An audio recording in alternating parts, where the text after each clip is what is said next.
Wait. Hello! You really should try this. It's a much more fun way to eat bananas. It really turns bananas into an activity. Yum! I can't get enough. I love it. Bananas are so good. A white mouse.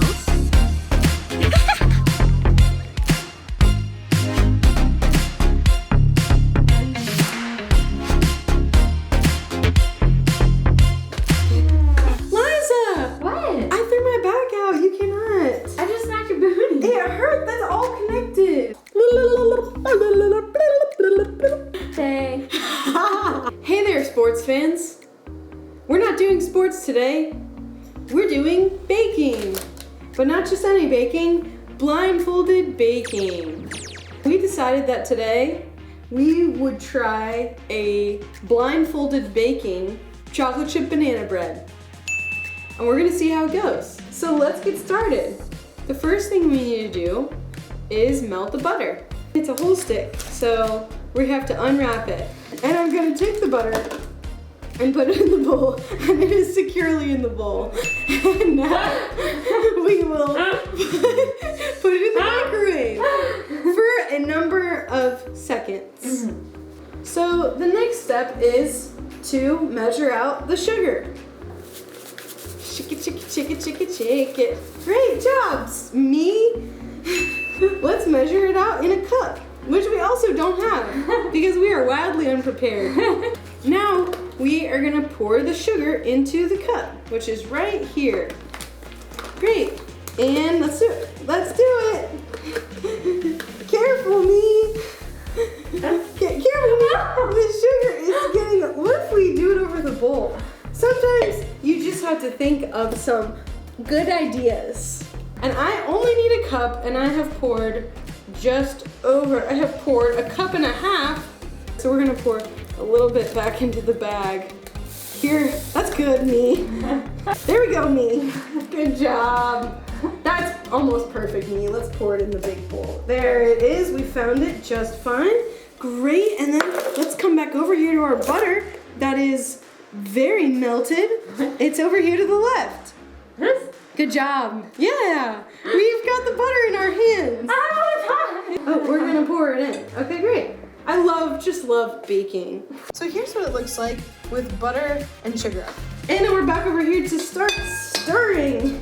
It's like a yellow snow effect, really.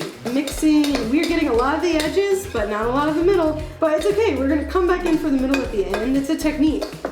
I learned it in cooking school. Oh, this looks so good. Great, let's move on. And there's the flour. Wonderful, wonderful. So one fun thing about flour is it bloats you up just like a balloon. And we are really, really excited to be balloons today. And we're pouring our flour in. Once you have poured your flour, you're gonna wanna check to see how much you poured. I would say that's pretty typical of any recipe. And that is pretty close to perfect. So we are going to just pour that right on in there. Great, and we're gonna shake it up, shake it up. There it is, it's being shaken, shake it.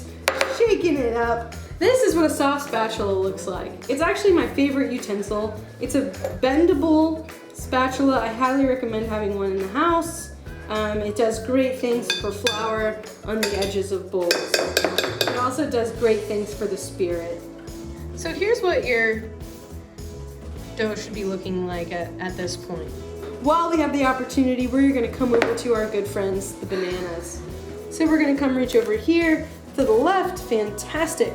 And we're gonna pull off our bananas one by one. So next, the recipe calls for 5 smushed bananas. So 4 smushed bananas, excuse me, slip of the tongue. What a straight fruit we have. One fun fact about bananas is that they split evenly into thirds. So we're just gonna, yes, look at that, one even third, and it peels so evenly off. You really should try this. It's a much more fun way to eat bananas. It really turns bananas into an activity. Yum, I can't get enough. I love it, bananas are so good. All right, so we are gonna mush it up.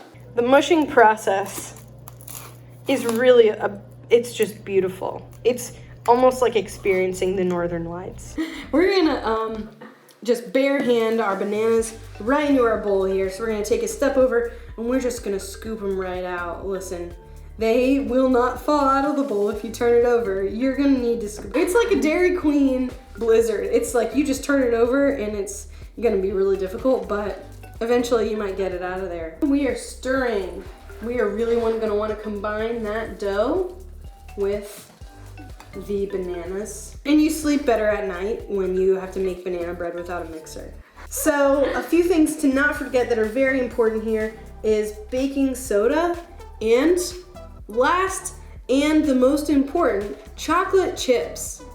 We're just using a classic Arm & Hammer here, but you might find something different. I've heard other brands are Leg and Nail, Nose and Wrench. They're all great. You won't have any problem.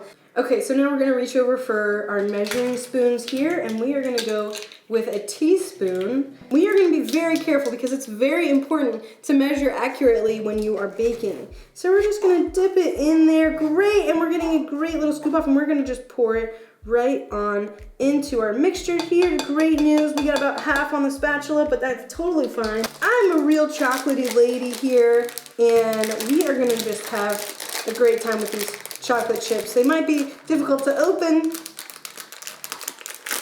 Feel free to use your teeth. Your dentist will really love you for it. So we're gonna just pour it, and that's good job. Oh wow, we are really feeling excited today. So here's what your mixture could look like. It's gonna really need some force to evenly spread out those chocolate chips. Grease the pan. So we are going to take a little bit of leftover butter, not that there's much since we used an entire stick, thanks be to God, and we are gonna come in here and just hand grease this baking pan here. Let's show everybody our pan here. It looks really good. All right, and we are gonna come and grab our bowl, and now we're gonna start pouring, the best part.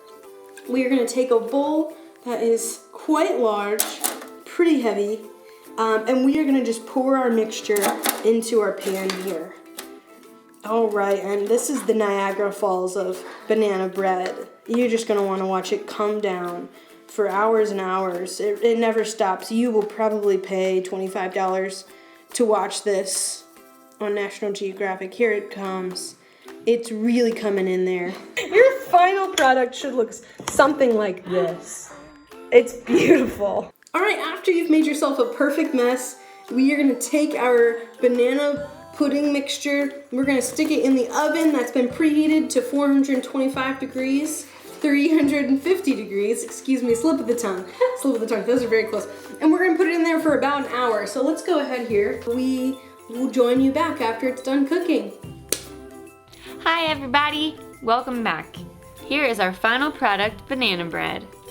There's a teeny hole in the middle because I stuck a fork in it to make sure that it was done, and it wasn't, so we put it back in, and now it is complete.